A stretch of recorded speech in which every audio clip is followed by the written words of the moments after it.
I got so much motherfucking design on right now.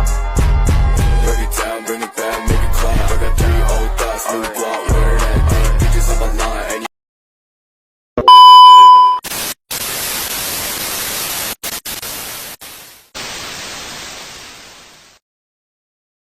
Assalamualaikum warahmatullahi wabarakatuh. Perkenalkan, nama saya Siti Aminah, NIM 241461006, Prodi Sistem Informasi kelas 02. Saya akan menceritakan tentang kisah dan mukjizat Nabi Yahya.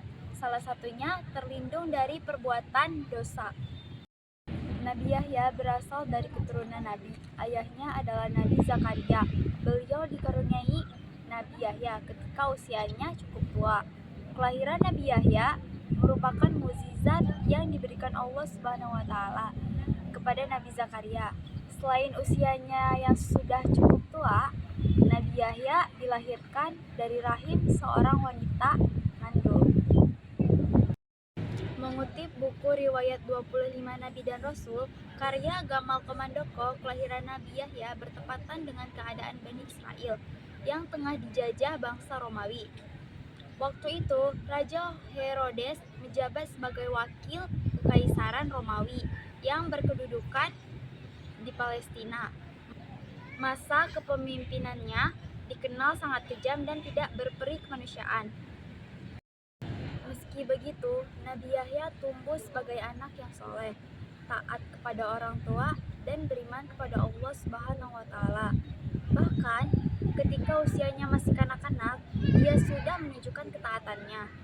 Dikisahkan dalam buku 25 Kisah Nabi dan Rasul, karya Aan Wulandari. Nabi Yahya juga dikenal sebagai sosok yang penyayang. Sifatnya ini tidak hanya berlaku kepada sesama manusia, bahkan makhluk hidup lainnya seperti tumbuhan dan binatang.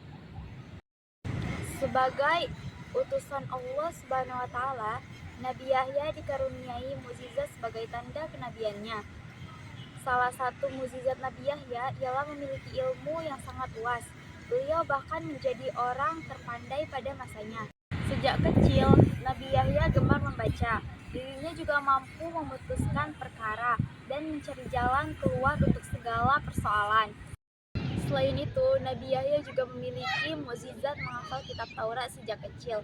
Allah Subhanahu wa taala berfirman dalam surat Maryam ayat 12, "Ya Yahya khuzil kitaba biquwwah wa atainahul hukma sabiyya," yang artinya, "Hai Yahya, ambillah Alkitab Taurat itu dengan sungguh-sungguh, dan kami berikan kepadanya hikmah selagi ia masih kanak-kanak." Quran Surah Maryam ayat 12. Lalu, mukjizat lainnya yang dimiliki Nabi Yahya adalah dilindungi dari dosa. Sifatnya yang mulia dan penuh kasih membuatnya tumbuh menjadi manusia yang bertakwa kepada Allah Subhanahu wa taala. Karenanya, ia dilindungi dari perbuatan maksiat. Saking mulianya sifat Nabi Yahya, ia dicintai dan ditakuti oleh segala makhluk, termasuk binatang buas. Diceritakan dari sumber yang sama, Nabi Yahya tengah berzikir di dalam goa dengan sangat khusyuk, sampai detik sadar akan kehadiran binatang buas yang menghampirinya. Meski demikian, binatang itu pergi setelah mengetahui manusia di depannya adalah Nabi Yahya.